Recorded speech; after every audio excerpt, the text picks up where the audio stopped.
আসার পর অনেক নতুন অভিজ্ঞতা হয়েছে। আজ এরকমই একটা অভিজ্ঞতা তোমাদের সাথে শেয়ার করব। রাধে রাধে বন্ধুরা, তোমরা নিশ্চয়ই ভালো আছো। সুইমিং পুলে গেছিলাম সুইমিং ক্লাসের জন্য অভিজ্ঞানার অধ্যয়নের। ওখানে যেটা দেখলাম, একটা 4 মাসের বাচ্চাকে সুইমিং শেখানো হচ্ছে।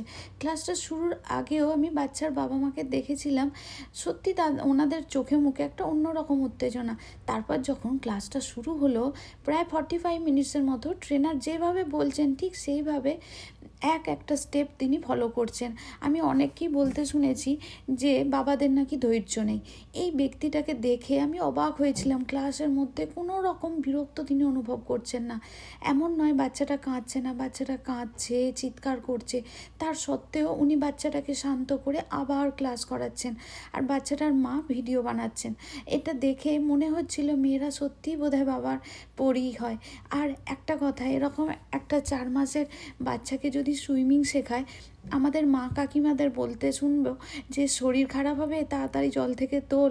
আর এটা ছিল বিকেলের টাইম, এই 7টা 7:30 নাগাদ। এই সময় এরকম একটা বাচ্চা জলে বোধহয় ভাবাই যায় না। আমরাও তো বোধহয় ভাবতেই পারবো না। আমি কিন্তু কাউকে ছোট করছি না। প্রত্যেকেরই চিন্তাভাবনা আলাদা এবং প্রত্যেকেরই নিজের চিন্তাভাবনা পোষণ করার অনুমতি আছে। কিন্তু আমি এটা বলতে চাই, পাশ্চাত্য দেশের চিন্তাভাবনা আমাদের থেকে কতটা আলাদা। আর হয়তো এই জন্যই তারা আমাদের থেকে অনেকটা আগে।